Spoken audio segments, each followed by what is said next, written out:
फिर से एक बार स्वागत है मेरे चैनल पर। मैं हूं राज। आप देख रहे हैं हाईवे 33। दोस्तों, मैं आज आपको जो कहानी सुनाने जा रहा हूं, ये बिरजू जी ने भेजा है। बिरजू जी का पूरा नाम बृजभूषण है और इनकी उम्र लगभग 22-23 साल की रही होगी। ये घटना 1990 की है। तो क्या थी घटना, क्या हुआ था जो बिरजू जी हमें बता रहे हैं? चलते हैं इनकी कहानी में। लेकिन दोस्तों, अगर आप मेरे चैनल पर नए हो और अभी तक आपने मेरे चैनल को सब्सक्राइब नहीं किया है तो प्लीज़ जल्दी से कर लीजिए और साथ में बेल आइकन को दबाना ना भूलिएगा। तो शुरू करता हूँ आज की कहानी। दोस्तों, मेरा नाम बिरजू है। ये जो घटना हुई थी ये मेरे पिताजी के साथ में हुई थी। साल 1990। मैं वेस्ट बंगाल के आसनसोल के पास का रहने वाला हूँ। मेरे जो पिता हैं ट्रक चलाने का काम करते हैं और उस ट्रक पर मैं भी जाता था अपने पिताजी के साथ में। मैं भी ट्रक चलाना सीख गया था और मैं पिताजी को बोलता था कि आप मुझे ट्रक चलाने दीजिए। पिताजी रात के टाइम में जब रोड खाली होता था तो उस टाइम तो मुझे देते थे, लेकिन जब दिन का टाइम होता था तो मना कर देते थे कि नहीं बेटा, थोड़ा सा और प्रैक्टिस करो। हालांकि मेरा लाइसेंस वगैरह सब कुछ बन चुका था, लेकिन पिताजी को शायद मेरे ऊपर अभी विश्वास जमा नहीं था। मैं इस चीज़ से थोड़ा दुखी रहता था कि पिताजी मुझ पर कब विश्वास करेंगे, कब मुझे ट्रक अकेले चलाने देंगे। लेकिन मैं बोल नहीं पाता था। पिताजी जो थे ट्रांसपोर्ट से या और भी उनके कई ठिकाने थे जहाँ से वो माल लिया करते थे और ज़्यादातर हमारा जो चक्कर होता था आसपास का ही होता था, वेस्ट बंगाल का ही होता था। उस रात को, उस दिन को मैं उनके साथ में नहीं गया था क्योंकि मेरा तबीयत थोड़ा ख़राब हो गया था। इसी वजह से मैं पिता के साथ में ट्रक पर जा नहीं पाया था। अब पिताजी उस दिन अकेले ही सुबह सुबह निकले थे।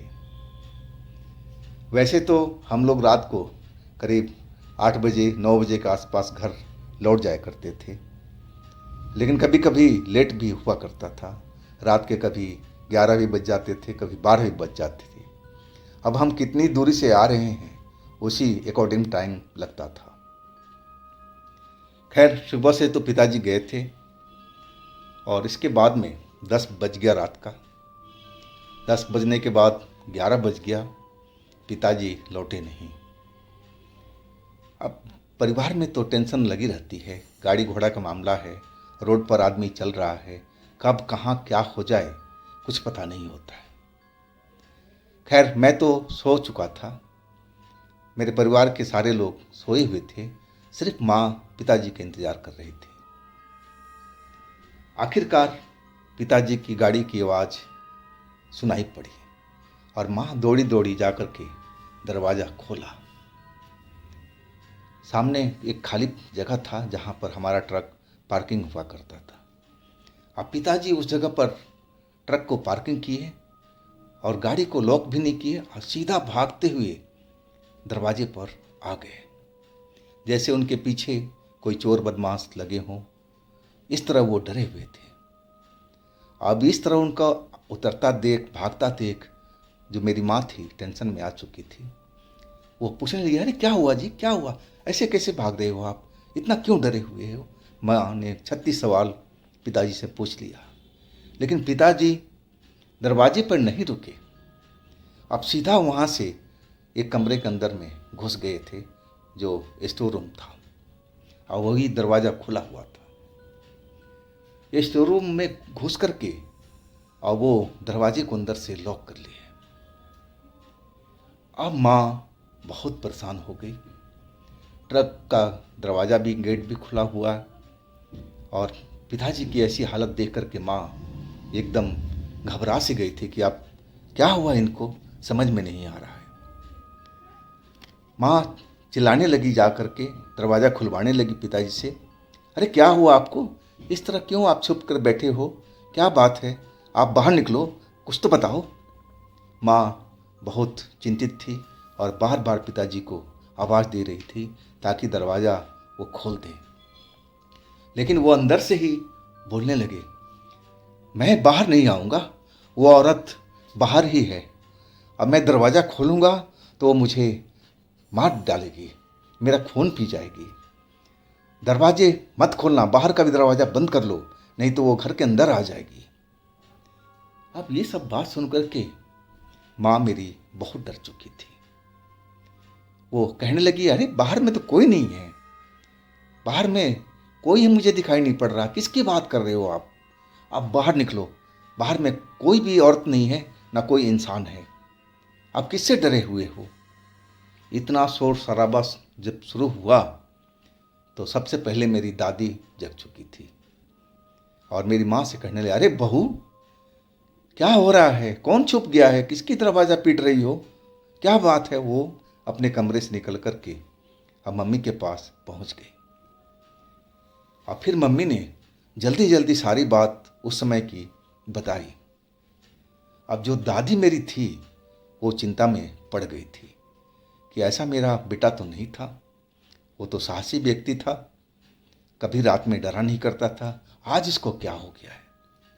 वो मेरी माँ से कहने लगी, बहू कुछ ना कुछ तो हुआ है, अब तो यही बताएगा कि उसके साथ में क्या हुआ है, अब क्यों डरा हुआ है।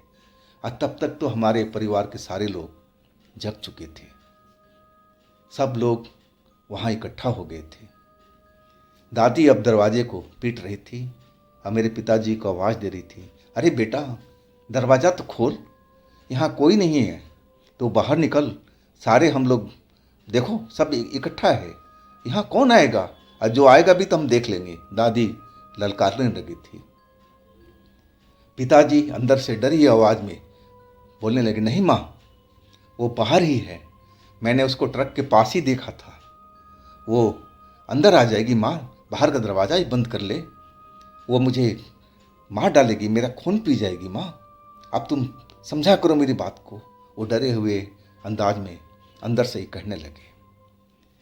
अब घर के लोग को पूरा कहानी समझ में नहीं आ रहा था। मेरे चाचा भी वहीं पर खड़े थे, सब परिवार के लोग जमा हो चुके थे। मेरी दादी बार बार दरवाजे को पीट रही थी कि बेटा बाहर निकल, बाहर निकल, लेकिन पिताजी बिल्कुल मना कर रहे थे कि नहीं, मैं बाहर नहीं निकलूँगा। अब मामला थोड़ा बिगड़ता जा रहा था, घर के लोग चिंता में पड़ चुके थे कि आखिर हुआ तो क्या हुआ, क्या हुआ। अब पिताजी खोल कर के बात कह नहीं रहे थे, बस इतना ही कह रहे थे कि ट्रक के पास में कोई औरत है और वो मुझे मार डालेगी, मेरा खून पी जाएगी। वो उससे डरे हुए थे, लेकिन वास्तव में वहाँ पर ऐसा कुछ नहीं था। ट्रक के पास सब खाली ज़मीन थी, वहाँ भी कोई जीव नाम का चीज़ नहीं था, ना हमारे दरवाजे के पास था ना अंदर था। तो आखिर पिताजी को क्या दिखाई दे रहा था और कैसे उनको दिखाई दे रहा था, और घर के किसी सदस्य को वो सब चीज़ दिखाई नहीं पड़ रहा था। कोई ना कोई तो बात है इसमें। पिताजी तो ऐसे डरने वाले व्यक्ति नहीं थे, आखिर क्या हुआ है इनको। अब मेरी दादी मेरे चाचा से कहने लगी, देख दरवाज़ा को खोलने की कोशिश कर, जोर लगा और हो सके तो तोड़ दे, ऐसे ये बाहर नहीं निकलेगा। और वही चाचा ने किया, जोर लगाते गए, आखिरकार अंदर की कब्जा टूट चुका था और फिर दरवाज़ा खुल गया। दरवाज़ा खुलते ही मेरे पिताजी चिल्लाने लगे थे, वो देखो बाहर ही खड़ी है, बाहर ही खड़ी है, मुझे मार डालेगी माँ, दरवाज़ा बंद कर, दरवाज़ा बंद कर माँ।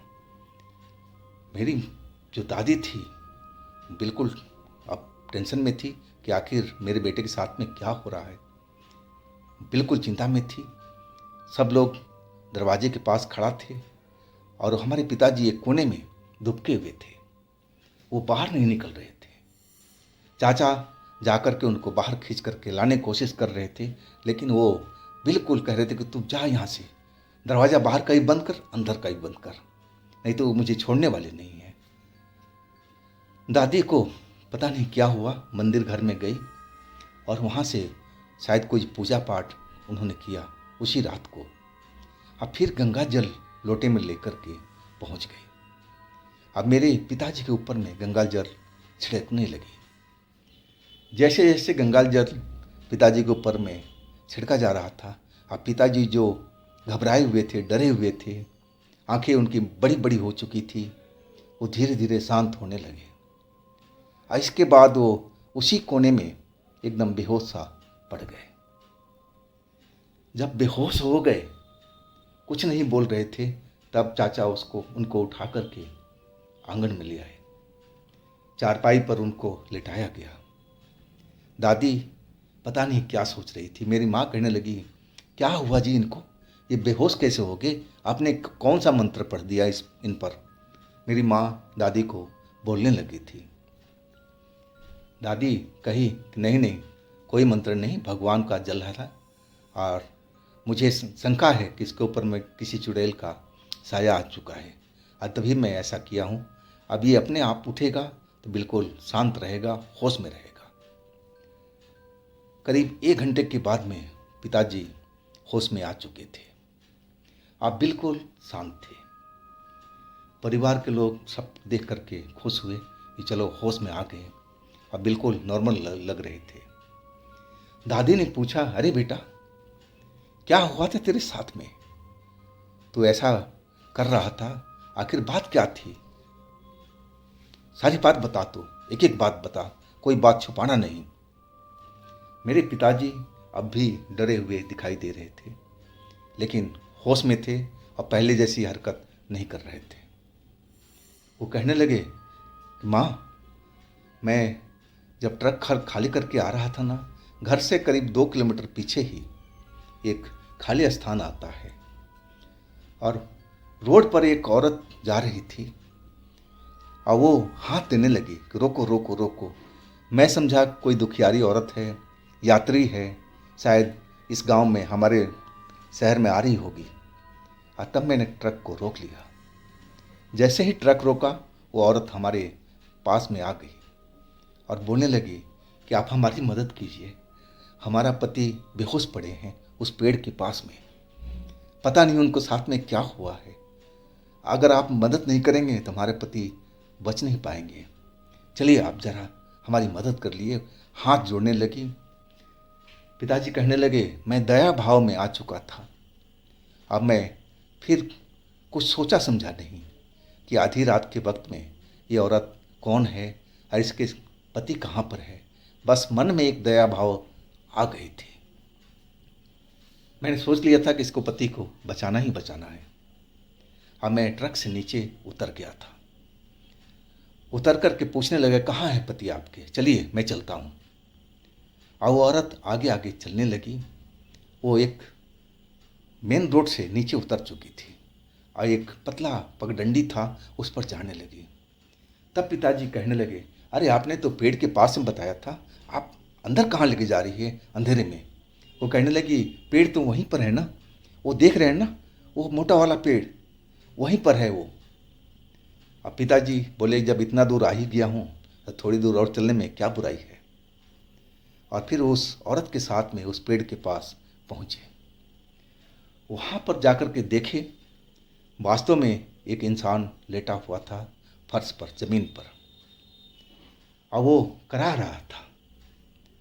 और वो औरत उसके पास पहुँच करके उसको हिलाने लगी, अजी होश में आइए, होश में आइए, देखिए मैं ले आया हूँ आपकी मदद के लिए, आप देखो सही, आँख खोल करके देखो, एक स्वस्थ इंसान है, देखो सही। अब वो जो भाषा स्वस्थ इंसान बोल रही थी, पिताजी थोड़ा चौंक गए थे कि आखिर ये ऐसे कैसे बोल रही है। और वो औरत जो थी, अपने जो हस्बैंड बता रही थी उसके पास बैठ गई थी। और मेरे पिताजी भी बिल्कुल नज़दीक थे। और तब उन्होंने देखा जो इंसान लेटा हुआ था वो अपनी आंखें खोला और मेरे पिताजी की तरफ देखने लगा और देख करके मुस्कुराया। पिताजी ने उसकी आंखें देखी तो आंखें एकदम लाल लाल सी नजर आ रही थी। पिताजी भूत प्रेत को जानते थे कि भूत प्रेत कैसा होता है। उनको ट्रक चलाने का काफ़ी अच्छा अनुभव था और इसके बारे में, भूत प्रेत के बारे में जानकारी रखते थे। वो एक नज़र में पहचान गए थे कि वो आकर के इस जगह पर फंस गए हैं। जो इंसान लेटा हुआ है वो कोई इंसान नहीं है, ये कोई माया जाल है, ये कोई छलावा है। और वही हुआ। और वो जो इंसान लेटा हुआ था उठ करके अचानक खड़ा हो गया। और जो औरत दया भाव में थी, पिताजी से सहायता मांग रही थी और पिताजी का हाथ पकड़ लिया था। और दोनों पिताजी को अब घेरे हुए खड़े थे और एक दूसरे को देख करके हंस रहे थे। वो जो बीमार इंसान था वो हंसते हुए कहने लगा, अरे आज तो तूने अच्छा स्वस्थ शिकार पकड़ा है, अब तो मेरा पेट भर जाएगा और तेरा भी भर जाएगा। मैं जब अपना पेट भर लूँगा तो बाकी तुम खा लेना, इसका खून तो मैं पीऊँगा। वो आपस में बात करने लगे थे। अब पिताजी समझ गए कि अब तो बहुत बड़े जाल में फंस चुके हैं, अब यहाँ से बच कर के निकलना होगा। लेकिन निकले तो कैसे निकले। वो दोनों लोग पिताजी को घेरे हुए थे, वो औरत पिताजी का हाथ पकड़े हुए थी। आखिरकार अब पिताजी के पास में कोई चारा नहीं था। वो बिल्कुल डर चुके थे। अब भगवान का याद करने लगे थे। पता नहीं क्या हुआ कि एक जो पेड़ के पास में कोई टहनी टूट करके अब बहुत तेजी से नीचे गिरा और टहनी गिरा उन्हीं के पास में। और टहनी के चक्कर में उनका ध्यान जो था पिताजी की तरफ से बट गया था। उस औरत ने पिताजी का हाथ छोड़ दिया था और पीछे मुड़ करके देखने लगी कि वो टहनी कहाँ से गिरा है और अचानक ये सब क्या हुआ। और वही वक्त था पिताजी वहाँ से भाग निकले थे। वो सीधा भाग करके तेजी से अपने ट्रक पर आ गए थे और पीछे मुड़कर देख रहे थे। वो औरत भी और वो इंसान भी मेरे पिताजी के पीछा कर रहा था। लेकिन पिताजी अब ट्रक के अंदर बैठ चुके थे और ट्रक को स्टार्ट कर दिया था। फिर वो रुके नहीं। लेकिन जो औरत थी, वो इंसान तो मर तो दिखाई नहीं पड़ा पिताजी को, लेकिन औरत घर तक पीछा करती रही ट्रक से। जब पिताजी ट्रक पार्किंग में खड़ा किए थे तब तक वहाँ वो पहुँच गई थी। पता नहीं कैसे। वो तो खैर कोई मायावी शक्ति थी, काली शक्ति थी, तो उसके लिए तो इतना सफ़र कोई मुश्किल नहीं था। वो तो ट्रक से भी तेज दौड़ सकती थी। और वही सब चीज़ देख कर के पिताजी डर गए थे और फिर घर के अंदर जा कर के छुप गए थे। पिताजी की बात सुनकर के दादी चिंता में पड़ गई थी। घर के लोग भी अब टेंशन में थे कि आखिर अब करे तो क्या करें। अब टेंशन भरी रात थी, लेकिन रात जैसे तैसे कट गई। सुबह होते ही दादी मेरे पिताजी को लेकर के किसी मंदिर में गई थी। मंदिर में पुजारी ने जो झाड़ फूँक होता है वो किया और बोला कि 3-4 दिन तक और आना पड़ेगा। इस पर किसी बहुत काली शक्ति का साया है और इतनी आसानी से ये पीछा नहीं छोड़ने वाली, ये तो इसे मारना चाहती है। दादी समझ चुकी थी कि जो पिताजी के ऊपर में जो शक्ति आई हुई है वो कोई नॉर्मल नहीं है, कोई वो मजबूत बलवान शक्तिशाली शक्ति है, वो आसानी से पीछा नहीं छोड़ेगी। दादी अब लगातार पिताजी की इलाज करवा रही थी उसी मंदिर में जा कर के। 1 हफ्ता पूरा लगा था और तब जाकर पिताजी की हालत सुधरी थी। वो बिल्कुल शांत हुए थे और इसके बाद तो अकेले कभी जाते नहीं थे। जब भी जाते मैं उनके साथ में ज़रूर होता था और उन्होंने मुझे वो जगह भी दिखाई जहाँ पर वो औरत उन्हें नज़र आई थी। मैं भी देखा वो तो बिल्कुल सुनसान इलाका था, लेकिन अब वो औरत हमें दिखाई नहीं पड़ी थी। इस बात को तो सालों बीत चुके हैं। अब पिताजी तो अब इस दुनिया में नहीं हैं, लेकिन मैं इस घटना को जो पिताजी बताए थे भूल नहीं पाता हूँ। और उस जगह से जब भी मैं गुजरता हूँ तो एक बार मैं सहम सा जाता हूँ। तो दोस्तों, ये थी आज की कहानी। अगर आपके पास भी इस तरह के कोई अपनी स्टोरी है, कोई आत्मकथा है, कोई घटना है, तो आप मुझे इंस्टाग्राम पर या मेरे व्हाट्सएप नंबर पर शेयर कर सकते हैं। और दोस्तों, मेरे दूसरे चैनल पर भी जाइए, उनमें भी अच्छी अच्छी कहानियाँ हमने डाली हुई है जो बेहद आपको पसंद आएगी। चैनल का लिंक मैं नीचे में डिस्क्रिप्शन बॉक्स में दे रखा हूँ। एक बार आप लोग ज़रूर विजिट कीजिए, उन कहानियों का आनंद लीजिए। और दोस्तों, मेरे इस चैनल को भी लाइक कीजिए, सब्सक्राइब कीजिए, शेयर कीजिए। फिर मिलते हैं अगले दिन एक नई घटना का साथ में। आप लोग अपना बहुत ही ख्याल रखिएगा। नमस्कार।